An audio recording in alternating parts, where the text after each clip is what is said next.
Bonjour à tous, c'est Flore de la chaîne Reflet de Lune. Je vous retrouve pour cette première vidéo pour vous présenter un tarot que je viens de recevoir, qui est le Tattoo Tarot Ink and Intuition en version donc anglaise. Il a une version française dont le titre est Tarot et tatouage, libérez votre intuition. Voilà, moi j'avais envie de l'acheter en version française, en anglaise, pardon, et il était moins cher. Il m'a coûté un petit peu moins de 15 €. Voilà, alors je l'ai reçu dans cette boîte sans plastique. On voit, c'est une boîte cloche, on voit qu'elle elle ferme pas complètement, ce qui fait apparaître une frise tout en bas du carton. Je trouve que c'est original.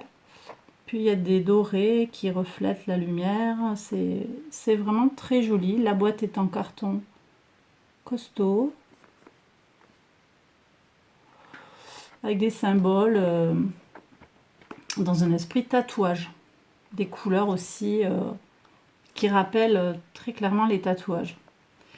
L'artiste qui a créé le tarot s'appelle Mega Munden. Et on nous dit à l'arrière qu'il est... est-ce que c'est dit là? Il est britannique, mais en fait on va le retrouver dans le... On va le retrouver dans le carnet.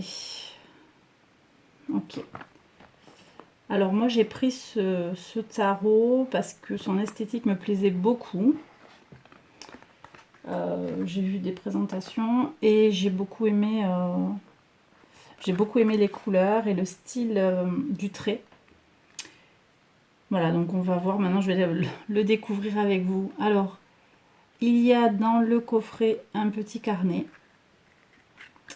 avec, je sais pas, une trentaine de pages, je dirais, qui ne sont pas numérotées. Ah oui, voilà, on nous dit que Mega Munden est un illustrateur basé au Royaume-Uni. Voilà. On va regarder le carnet, voir comment il est constitué. Donc on a une introduction qui nous parle des origines du tarot.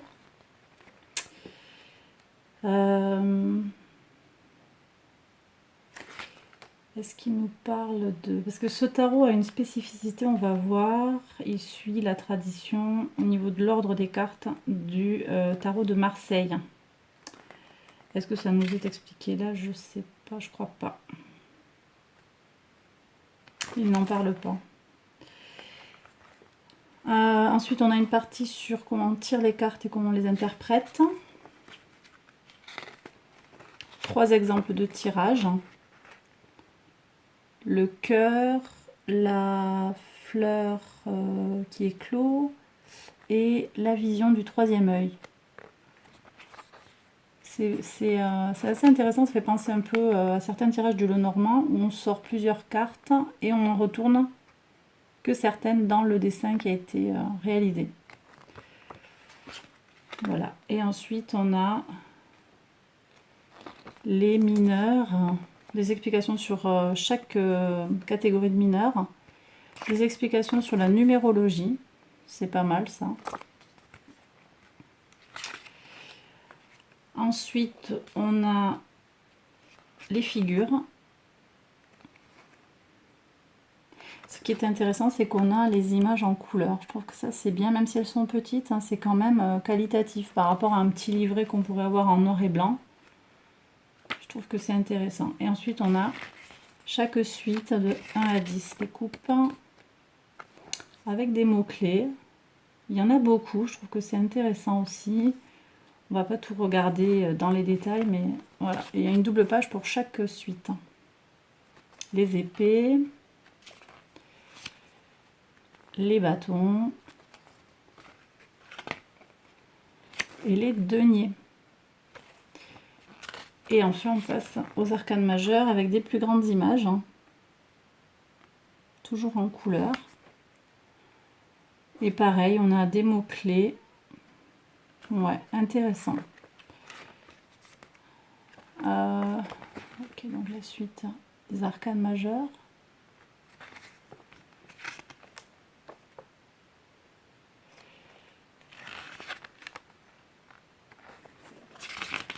Et voilà, et la fin. Donc ça termine par les arcanes majeures et c'est tout après une petite explication. Ok. Donc ça c'est pour le carnet, je le mets de côté. Alors les cartes, hein. Ouais, alors si on regarde, la boîte est un peu abîmée. Ça c'est le genre de carte en fait qui est assez critiqué. Je vois sur YouTube, elles sont assez fragiles et si les cartes pèsent un peu trop dessus, le carton se déchire. Effectivement, ben, le mien s'est déchiré, donc peut-être qu'à terme je vais pas garder la boîte, je vais peut-être la mettre, je vais mettre le jeu dans une pochette en tissu. On verra ça. Alors les cartes, elles sont entourées d'un ruban papier épais rouge. Donc il n'y a pas de plastique pour l'ensemble du tarot. Bon, il est arrivé en bon état, donc c'est intéressant. Ça ne l'a pas empêché ouais, de rester en bon état, le fait qu'il n'y ait pas de plastique. Donc c'est pas mal. Je vous montre le dos. Donc avec juste du rouge et du blanc. Il est réversible. Ouais, réversible. Et rien de particulier. Esprit tatouage au niveau des dégradés. Voilà, on garde toujours cet esprit. Hein. Au niveau des cartes. Alors, donc vous allez voir qu'en fait le jeu ne suit pas tout à fait la tradition donc, du Rider-Waite. On va voir sur quelques cartes et puis dans l'imagerie aussi des cartes. On n'a pas complètement les images du Rider-Waite-Smith et on a aussi des images qui viennent plus du tarot de Marseille. Alors, on a le fou. Avec son bâton de pèlerin, il a une position un peu plus... ça a été revisité, quoi. Le chien est plus en train de mordre, la jambe. On est plus là dans l'esprit, peut-être du Rider-Waite, en fait.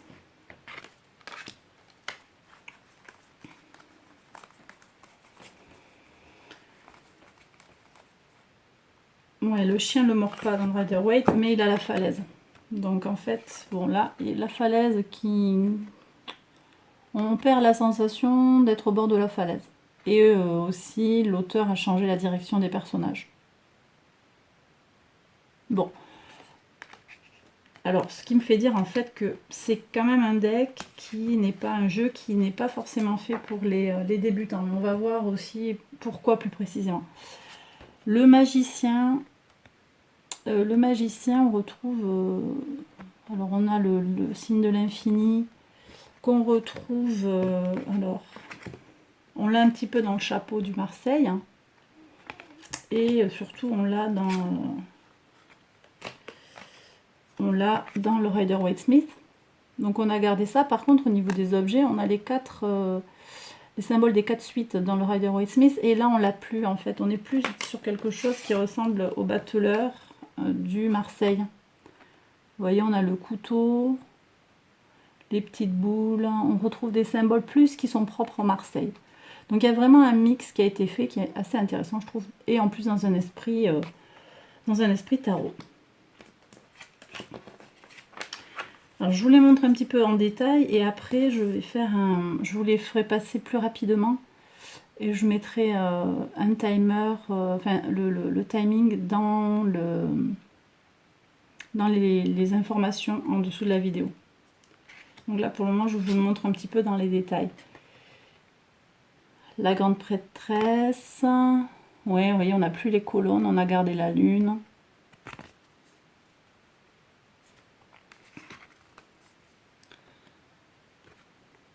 L'impératrice, qui visiblement n'a pas l'air enceinte. Elle peut être représentée enceinte hein, dans certains tarots. L'empereur, lui, il a perdu son aigle. Pas son aigle, son bélier.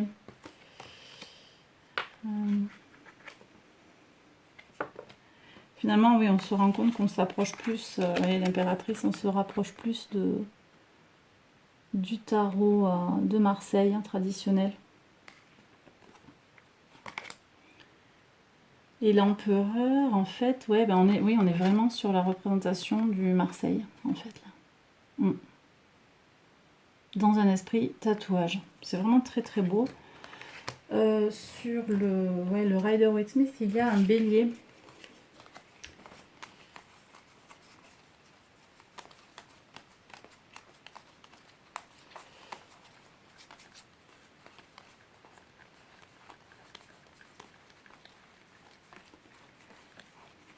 Je les ai pas remises dans l'ordre. Et voilà, on a le bélier là, qui correspond aussi du coup au signe astrologique qui est associé à la carte de l'empereur. Donc bon, on est sur une tradition un peu différente.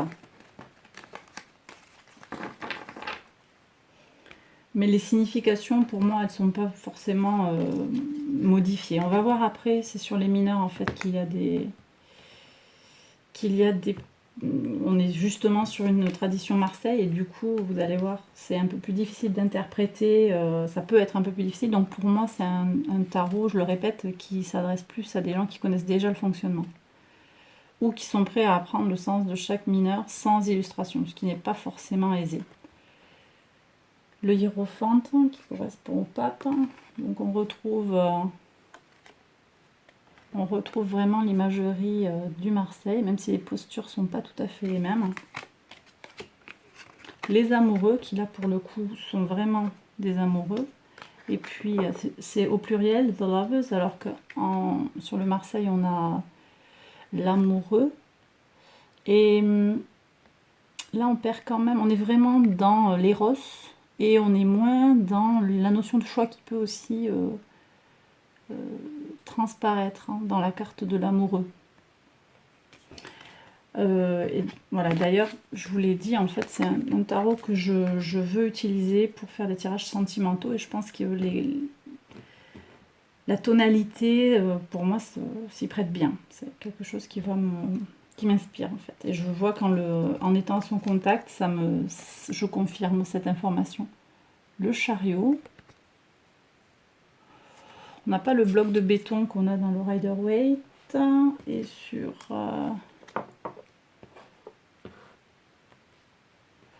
Oui, il ressemble quand même toujours au Marseille. Hein. Ah oui, alors c'est là que voilà, il y a un changement, c'est le 8. Donc effectivement, on est sur la même classification que le Marseille, la justice en 8, alors que le Rider-Waite-Smith lui place la force en 8.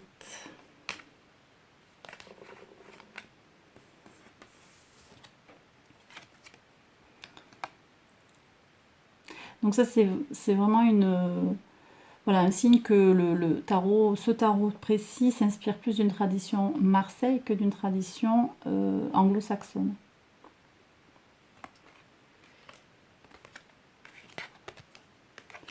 Et du coup, on va retrouver voilà, 11 de la force. Alors que dans le Rider-Waite, on a en 11, on a la justice. Voilà. Je vais le montrer après. Alors, l'ermite. Vraiment, les couleurs sont très très belles. La roue de la fortune. La roue de fortune plutôt.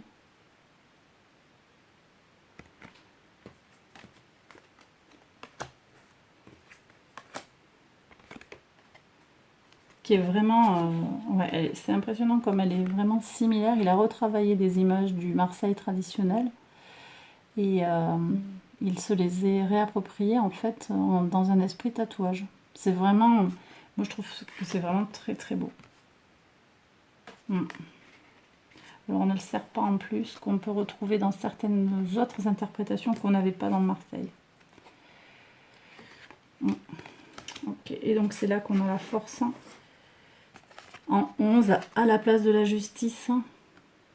Alors que voilà, dans le Marseille, effectivement, c'est le 11. Et la justice dans le Rider-Waite-Smith.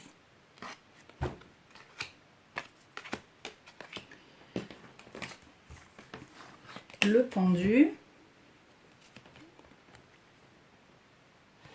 qui lui, il me semble, avec l'éclat de lumière là qu'on n'a pas dans le pendu du Marseille, il me semble que ça, je vais vérifier, ça ressemble un peu plus au Rider-Waite Smith. Alors,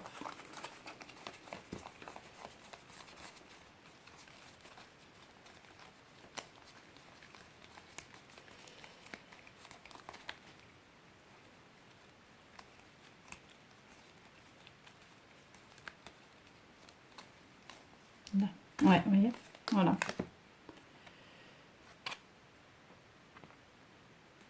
Donc, il s'est vraiment permis il a repris un petit peu ce qui l'intéressait dans les deux systèmes.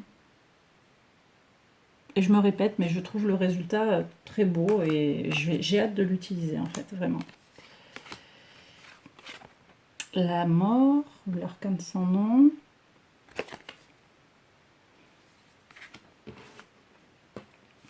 Là aussi, hein, on est davantage sur le Marseille, mais on perd la tête couronnée.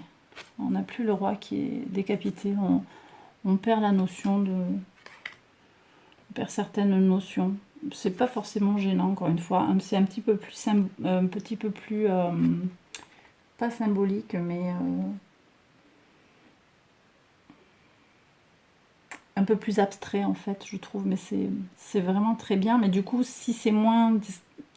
s'il y a moins de symboles explicites auxquels on peut se raccrocher, et si c'est moins illustratif, en fait, c'est plus difficile, je pense, pour des gens qui ne connaissent pas bien le système du tarot. La tempérance, le diable. Alors, ouais, oui, c'est ça que je... Pardon, alors attendez, je reviens sur la tempérance. Là aussi, on est sur l'inspiration du Marseille, puisque dans le Rider-Waite, allez là, hop, on a la notion d'avoir un pied sur terre, un pied dans l'eau, qu'on n'a pas dans le Marseille et qui n'a pas été repris dans le Tattoo Tarot.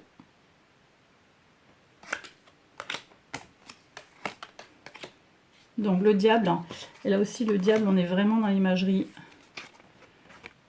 du Marseille. Est-ce que je peux trouver rapidement le diable là?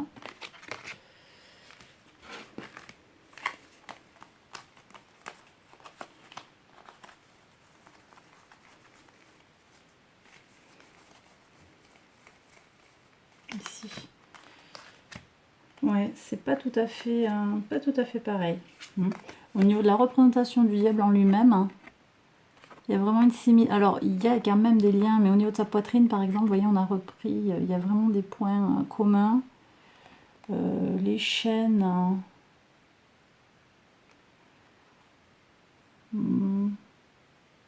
Ouais, mais vous voyez, là, bon, la torche a été reprise peut-être du Rider-Waite. Elle est en l'air alors que l'autre est baissée.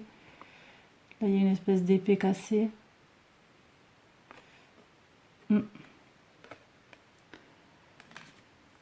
C'est une revisite très intéressante, je trouve.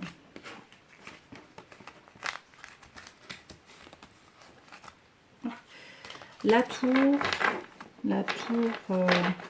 qui elle aussi ressemble vraiment à celle de la maison, enfin du tarot de Marseille, à la maison Dieu.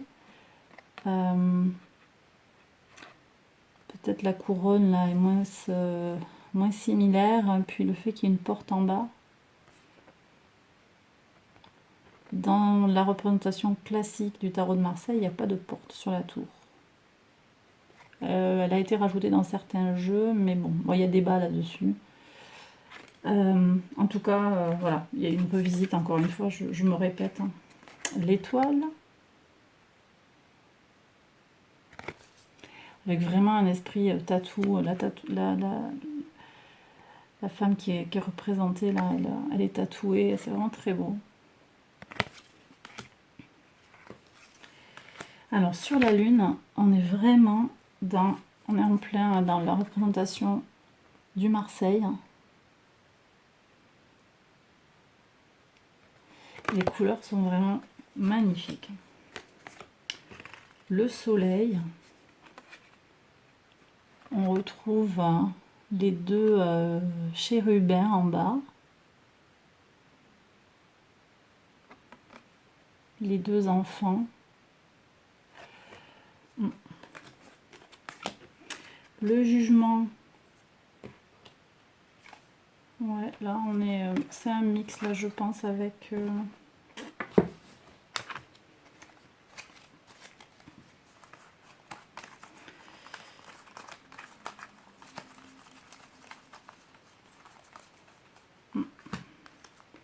Ouais, non, on est même plus proche finalement sur les cases.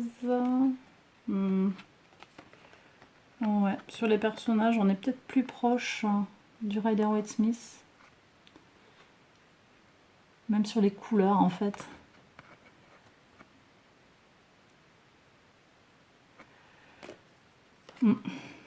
Très très beau, hein, toujours. Je me répète, mais je trouve ce jeu très très beau. Le monde. Et voilà, on passe aux arcanes mineurs. Donc, je vais pas comparer... Ah oui, j'avais pas fait le mât en fait tout à l'heure. Qui est... ouais, donc le fou qui est... voilà, là on est plus sur une représentation du Rider-Waite. Du Rider-Waite-Smith où le chien ne mange pas, ne griffe pas la culotte du fou. Et il n'y a pas de notion dans le Marseille de falaise qui va arriver et que le fou ne voit pas, et qui d'ailleurs s'appelle le mât dans le Marseille, et The Fool, donc le fou, dans le Rider-Waite-Smith.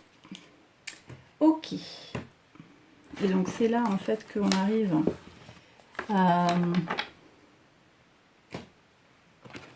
aux arcanes mineurs avec un système donc qui ressemble je peux les sortir, hein, aux arcanes mineurs du tarot de Marseille. Je vous en montre quelques-unes.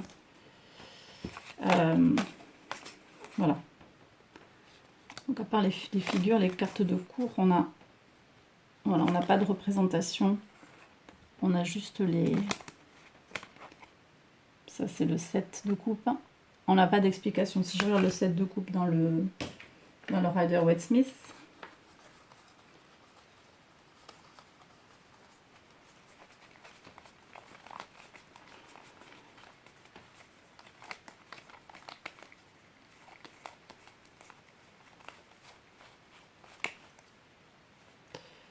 alors il est où? Le 6 de coupe, le 7 de coupe, il est là. Hop. Voilà. On a une explication, c'est des illusions, trop de choix, alors qu'on n'a pas ça dans les arcanes mineures quand elles sont sans représentation, sans image, juste avec des symboles. Alors on va voir d'un peu plus près comment elles sont illustrées. Donc on a l'as de coupe. On retrouve la symbolique quand même des deux tourterelles et l'eau qui déborde. Donc on est quand même sur quelque chose qui ressemble au Rider-Waite-Smith. Le 1, enfin l'as de... Voilà, l'as de... Il y en a une en fait. L'as de coupe, il est assez abstrait quoi finalement. Même dans le Rider-Waite-Smith, c'est pas très explicite.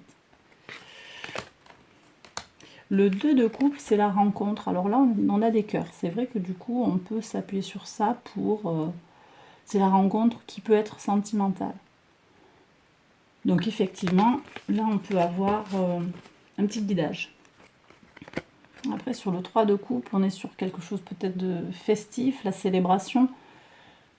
Là, je peux imaginer qu'il y a des gouttes de vin qui sortent de la coupe. Mais au-delà de ça, il n'y a pas vraiment... Il n'y a pas l'esprit festif... Attendez, est-ce que je peux trouver facilement? J'ai le 4 de coupe là, le 5 de coupe. Ouais, le 2 de coupe, on l'avait là. Est-ce que je peux retrouver rapidement le 3 de coupe? Voilà. Là, on est clairement, voilà, on a trois femmes qui fêtent quelque chose. Là, on n'a pas... Donc pour moi, c'est plus difficile à interpréter si on ne connaît pas déjà le sens de la carte. Et ça va être pareil du coup pour le 4. Alors le 4, on a l'ennui. Bon, il y a un œil qui pleure, donc peut-être qu'on peut retrouver un petit peu la symbolique, mais ça me semble quand même assez délicat. Et pareil pour le 5 qui est plus le regret. Bon, celle-là, elle est vraiment très très explicite. Là, c'est plus difficile. Mais ça reste très très beau. Ok, donc je continue. Je vais peut-être ranger ça parce que je ne vais pas toujours comparer. C'est un peu long sinon. Donc, le 6 de coupe avec peut-être le cœur pur, mais je trouve que c'est un peu, là aussi, un petit peu trop abstrait pour vraiment interpréter. Le 7 de coupe, hein, les illusions, avec la lune peut-être. Hein. Le 8 de coupe, hein, c'est le cheminement intérieur, le voyage intérieur. Là, je le ressens pas tellement. Le 9 de coupe, la satisfaction.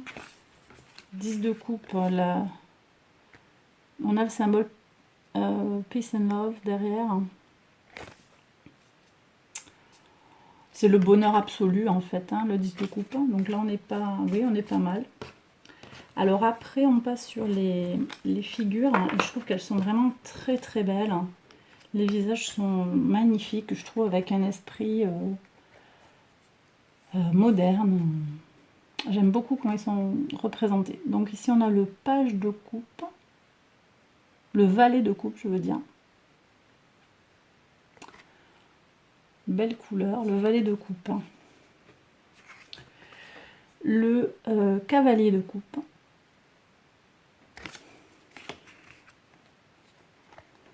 La reine de coupe.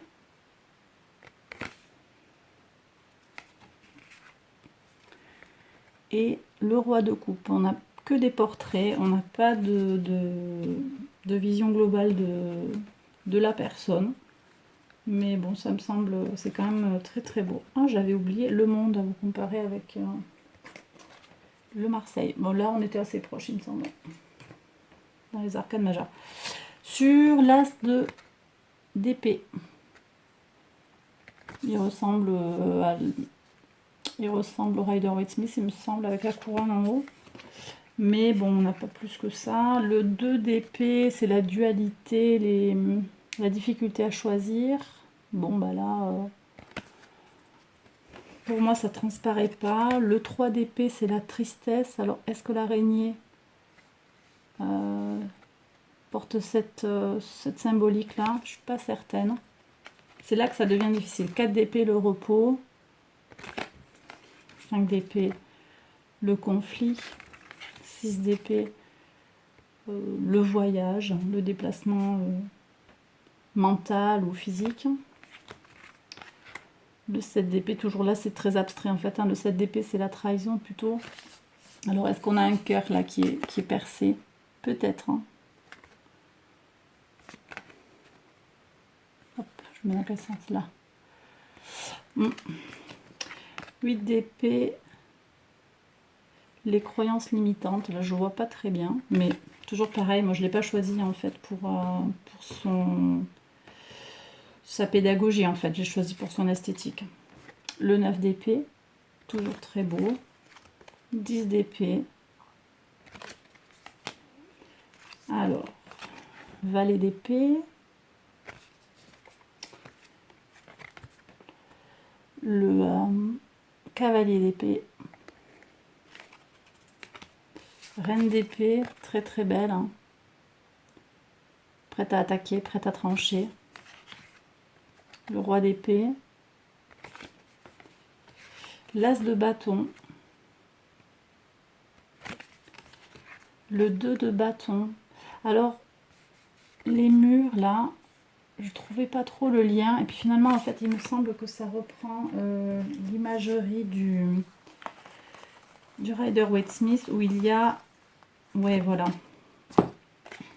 Le personnage qui regarde, il est au-delà d'un mur. Donc c'est assez abstrait, hein, c'est assez lointain, mais il est, vous voyez, il a un muret. Et dans certaines interprétations, on nous explique que c'est un peu les fondations sur lesquelles la personne peut s'appuyer pour évaluer une situation et aller conquérir le monde. Donc il y a l'idée quand même du mur qui est reprise. C'est assez... c'est intéressant, il y a des éléments qui sont repris. Le 3 de bâton, 4 de bâton, stabilité. Là, il n'y a pas grand chose qui indique 5 de bâton, le conflit. Bon, on a peut-être là le cœur qui est fendu, pardon, traversé. 6 de bâton, la victoire. Alors on retrouve la couronne de laurier, là, c'est vrai, ça. C'est une indication. Toujours très très beau. 7 de bâton. L'endurance. Le 8 de bâton, la communication. Alors ça part dans tous les sens, nord, sud, est, ouest, avec une espèce de cible. Pourquoi pas. Le 9 de bâton se protège. Le 10 de bâton, oppression. C'est vrai que là, avec tout cet entrecroisement de bâtons, on ressent ce poids. Il y a une lourdeur dans la carte. Et on enchaîne sur le valet de bâton. Alors le valet de bâton, c'est le seul valet à avoir une petite enveloppe. À savoir que les valets sont normalement considérés comme des messagers. Ils sont porteurs d'une nouvelle. C'est le seul à avoir une enveloppe, donc avec un message, peut-être un message d'amour.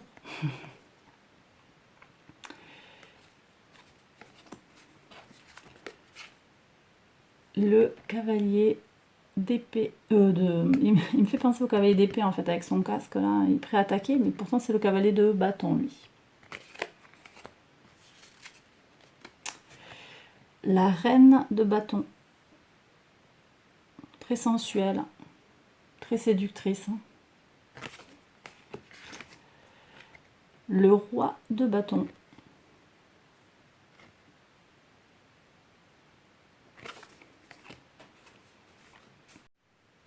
L'as de denier. Alors au niveau de la symbolique avec le pan, je suis pas certaine du sens, mais ça reste une très belle carte. Le 2 de denier avec la balance qui nous donne l'idée de jongler pour préserver nos ressources ou jongler avec l'argent, les ressources, quelles qu'elles soient. Le 3 de denier, c'est avec le compas, le marteau, on a l'idée de travail, de créativité, de travail en équipe. On retrouve cette idée dans la symbolique de la carte, il me semble. Le 4 de denier, c'est la carte qui indique qu'on préserve nos ressources.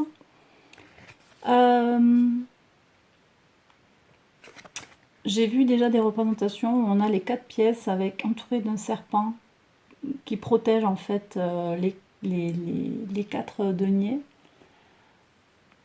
On retrouve un petit peu l'idée ici. Ouais. Le 5 de denier, le manque, qui est exprimé par le crâne. Ça reste assez peu explicite quand même. Le 6 de denier.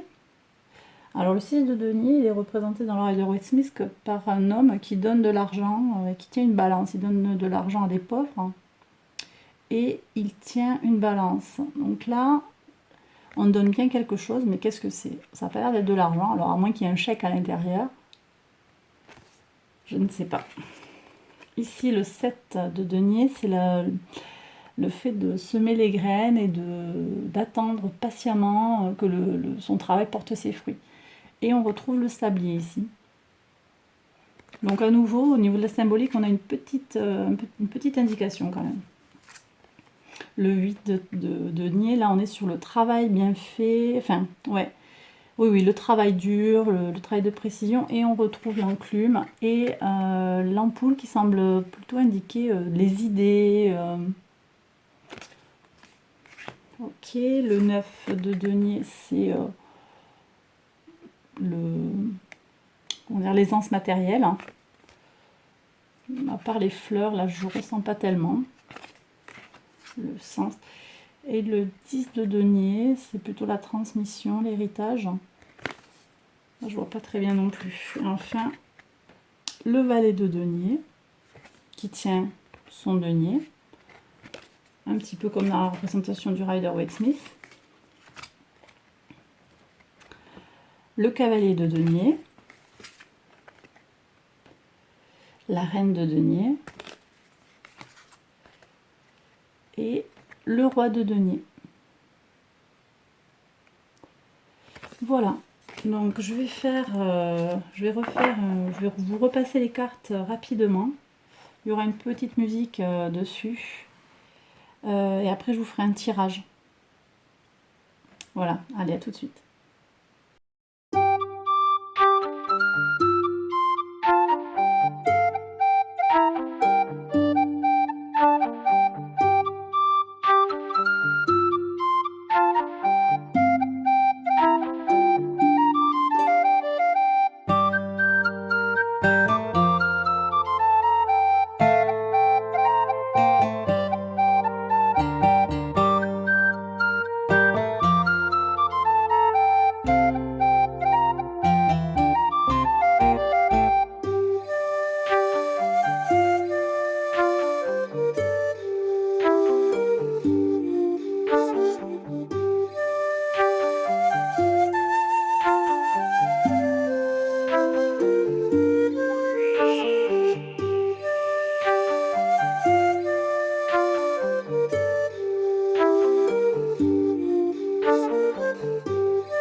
je voudrais faire un tirage avec vous pour voir un petit peu ce qu'il a à nous dire, le deck aujourd'hui, et puis voir un petit peu comment il va m'aider à travailler en fait.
Au niveau de la qualité, je vous ai pas dit, c'est un carton vraiment bien épais.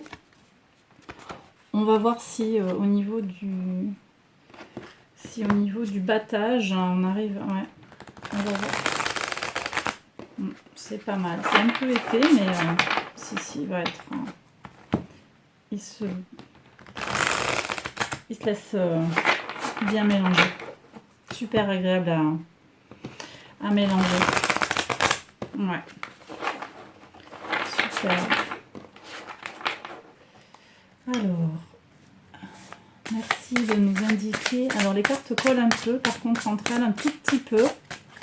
Mais bon, c'est pas plus gênant que ça une fois qu'on peut les mélanger en Riffle Shuffle, comme des cartes de poker, c'est pas mal. Ok, alors, en quoi ce jeu va nous aider à travailler? Comment est-ce qu'il va nous aider à travailler? Est-ce que je peux avoir une réponse, un message aujourd'hui, s'il vous plaît? Il va venir en paquet, donc on va faire comme ça.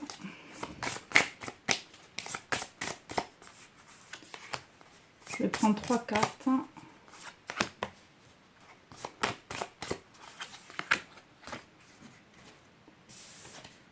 Alors, on a l'as de bâton, donc un renouveau au niveau des énergies. On a le monde. Ok. Et le 7 de bâton. Donc pour moi, en fait, c'est un deck là qui va me permettre de... c'est un nouveau deck qui porte beaucoup d'énergie, en fait. Là, je ressens beaucoup d'énergie. Une énergie très très positive, hein, de la passion, vous voyez, et moi j'ai envie de faire travailler ce deck pour des tirages sentimentaux.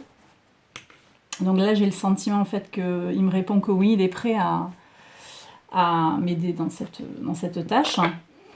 Et que il y a quand même une certaine réussite en fait, une certaine complétude dans ce projet et qui peut m'accompagner en fait, m'aider même à accompagner en fait les gens qui auront besoin d'informations et qui peut aussi aider en fait les personnes à la fois à trouver leur entièreté et à dépasser les difficultés. Et possiblement c'est un jeu qui va durer longtemps en fait. Cette de bâton, c'est l'endurance. Super, moi j'ai pas besoin d'en savoir plus, très très bien. Super, donc maintenant je vais demander, je vais poser une autre question peut-être sur le collectif. On est le 1er juillet là, qu'est-ce que le collectif a besoin de savoir aujourd'hui sur le plan sentimental?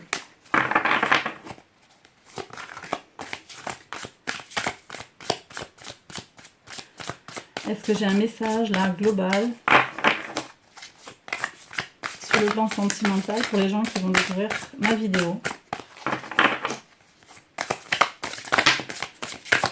Ok, donc je vous confirme qu'il tombe en paquet hein, quand on... Ça c'est... Ouais. Là j'ai 3 cartes. Là c'était les premières 3 cartes qui étaient tombées, je prends. Je prends comme ça. Ok.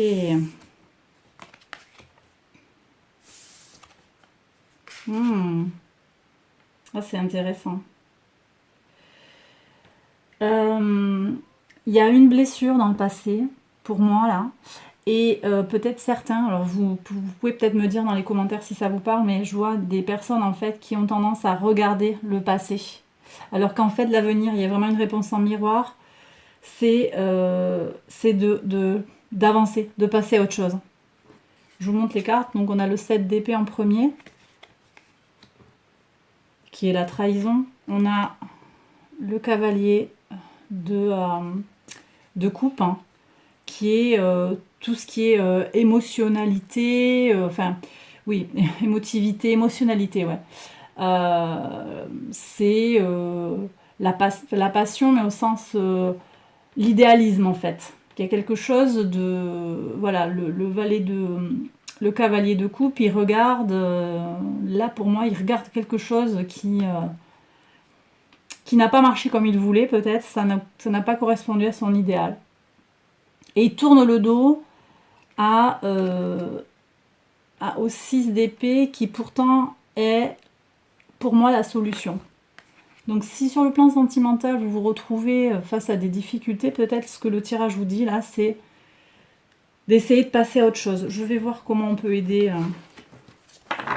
Qu'est-ce qu'on peut avoir de plus là sur ce set? Passer à autre chose si ça bloque. Alors ça, c'est quand même gênant. Ouais, ok. Bah, c'est elle qui est sortie, c'est elle qui va parler. Tous ces gros paquets qui sortent. Waouh. Ok. Ouais, mais celle-là, il n'y est pas. C'est celle-là. Ok, très intéressant. Donc, ouais. Regardez qui regarde le cavalier, en fait. C'est le page de denier. En fait, il le regarde, il ne regarde pas tout à fait dans la même direction. Et le cavalier n'arrive pas à voir le page. Mais pourtant, le page le regarde. Donc, pour moi, là, il y a une rencontre qui pourrait se faire. Vous voyez, on a le 2 de coupe. Il y a une rencontre qui peut se faire. Il vous suffit d'ouvrir les yeux, en fait. Passez à autre chose et ouvrez les yeux. Voilà, pour moi, c'est le message que j'ai à transmettre aujourd'hui pour ceux qui regarderont ma vidéo. Écoutez, j'espère que cette review et cette vidéo vous a plu. On a terminé. N'hésitez pas à vous abonner à la chaîne, qui est toute neuve, à liker, à partager, à commenter si vous le souhaitez. Je vous retrouve très vite pour une prochaine vidéo. Bye bye, prenez soin de vous.